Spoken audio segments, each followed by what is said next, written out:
बढ़ते प्रदूषण पर दुनिया भर में चिंता जताई जा रही है। यूरोप और अमेरिका जैसे देशों में एनवायरमेंट फ्रेंडली इलेक्ट्रिक गाड़ियों का इस्तेमाल तेजी से बढ़ रहा है। कुछ बड़ी कार कंपनियों ने तो कहा है कि 2040 तक वो सिर्फ इलेक्ट्रिक कारों का उत्पादन करेंगी, पर इन इलेक्ट्रिक गाड़ियों के महंगे दाम, मेंटेनेंस को लेकर भारत में कई सवाल हैं। तो भारत में कैसे बढ़ेगी इलेक्ट्रिक कारों की रफ्तार, इसी की चर्चा आज कवर स्टोरी में।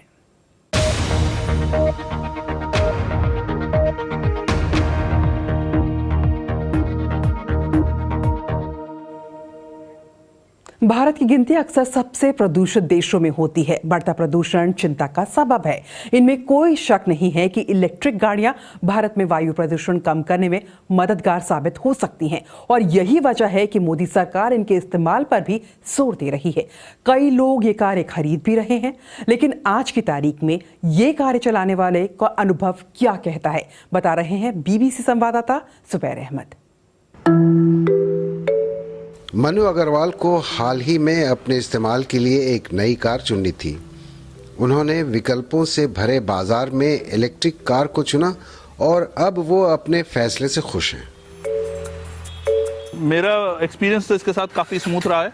एनवायरमेंटल फ़ायदा भी बहुत है, गाड़ी का आवाज़ नहीं है, कंपन नहीं है, और अभी हम उस चीज़ को देख ही नहीं रहे हैं कि इसका मेंटेनेंस कॉस्ट कितना आने वाला है, क्योंकि इसमें इंजन नहीं है। एनसीआर के लोग इसे अपनाएंगे इलेक्ट्रिक व्हीकल को, तो मुझे लगता है उससे ज़रूर कुछ ना कुछ फ़र्क वातावरण पे पड़ेगा। मनु अग्रवाल जैसे इलेक्ट्रिक वाहनों के ग्राहक भारत में तेजी से बढ़ रहे हैं।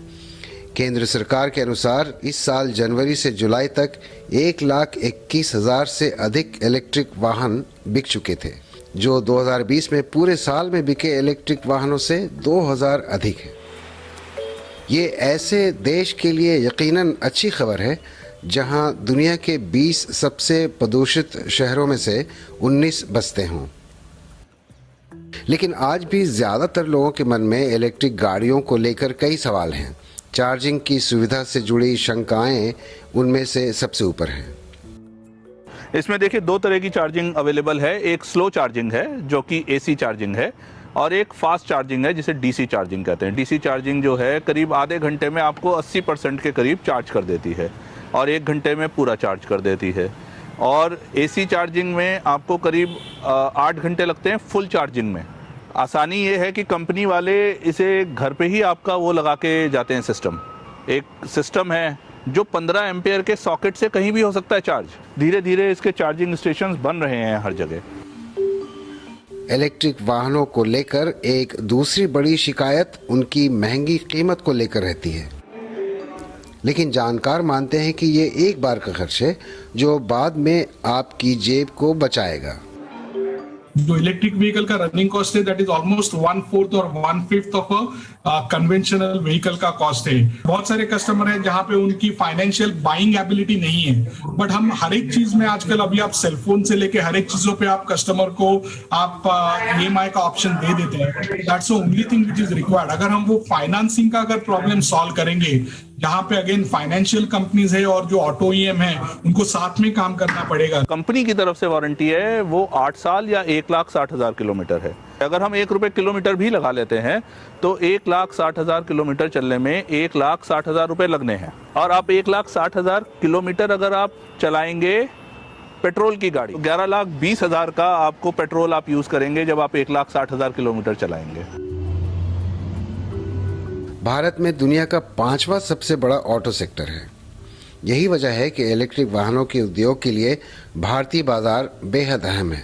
इसी बात को भांपते हुए ओला कैब कंपनी ने स्वतंत्रता दिवस पर नया इलेक्ट्रिक स्कूटर लॉन्च किया था।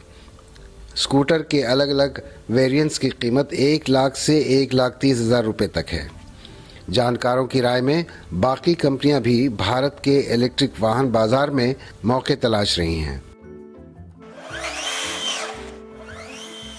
बिटवीन जस्ट ओला, एथर, हीरो इलेक्ट्रिक, ये 3 कंपनीज मिलके almost they are setting up manufacturing capacity which will be more than 20 million electric two wheelers with in next 3 years।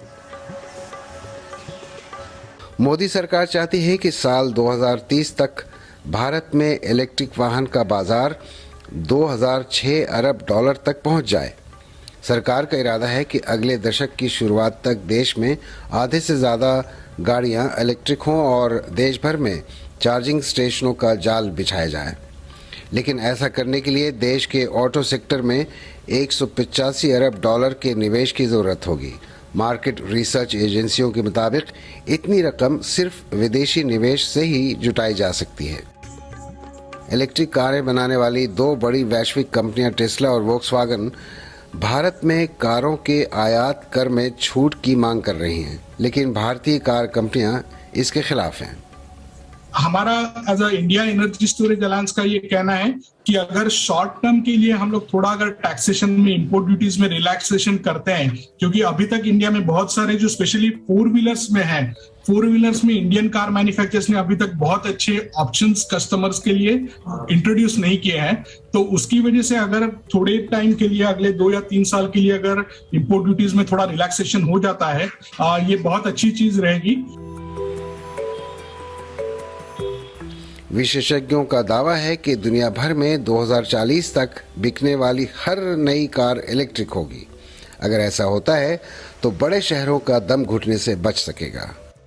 Zubair Ahmad, BBC Delhi. कुछ दिन पहले हैदराबाद में एक इलेक्ट्रिक स्कूटर में आग लग गई, जिससे इलेक्ट्रिक वाहनों की सुरक्षा पर फिर सवाल उठने लगे। भारत में इन गाड़ियों की राह में क्या मुश्किलें हैं और कितनी सुरक्षित हैं ये गाड़ियां, ये जानने के लिए बीबीसी संवाददाता जुबैर अहमद ने बात की ऑटोमोबाइल कंपोनेंट मैन्युफैक्चरर्स एसोसिएशन के डायरेक्टर जनरल विनी मेहता से। चैलेंजेस हैं अगर आप देखा जाए तो सबसे पहले तो ये है कि प्राइस पॉइंट का, क्योंकि हमारी मार्केट बहुत प्राइस सेंसिटिव है और आज की डेट में अब तक भी जो कन्वेंशनल स्कूटर्स हैं वो चीपर हैं कंपेयर टू इलेक्ट्रिक व्हीकल्स। दूसरा एक मुद्दा होता है रेंज एंजाइटी का, कि अगर आपकी गाड़ी रास्ते में चलते हुए बंद हो गई तो आप उसे कैसे चार्ज करेंगे। तो आपके आसपास काफ़ी सारे चार्जिंग स्टेशंस होना चाहिए। एक तीसरी बात यह है कि इलेक्ट्रिक मोबिलिटी के लिए फाइनेंसिंग इतनी ईजिली अवेलेबल नहीं है जितने की कन्वेंशनल व्हीकल्स के लिए अवेलेबल है। दूसरा, एक कंज्यूमर जो है जो एक ट्रांजिशन कर रहा है from traditional to a new product, तो उसके दिमाग में ये बातें रहती हैं कि अगर गाड़ी खराब हो गई तो हम कहाँ जाएंगे, क्या जो रिपेयर सेंटर्स हैं, सर्विस सेंटर्स हैं वो पास में हैं कि नहीं हैं। और कुछ सेफ्टी को लेके भी इश्यूज आ रहे हैं कि आज की डेट में कुछ हमने देखा है कि बैटरी एक्सप्लोड हो जाती है कुछ गाड़ियों में, हमने देखा है। हालांकि ये काफ़ी रिसेंट मुद्दा है, तो कुछ सेफ्टी के नज़रिए से भी हमें खासे तवज्जो देना पड़ेगा, क्योंकि कंज्यूमर में कॉन्फिडेंस भी बिल्ड करना पड़ता है। तो कुल मिला के ये कुछ मैं कहता हूँ कंसर्न्स हैं, but I think we are set in the right direction.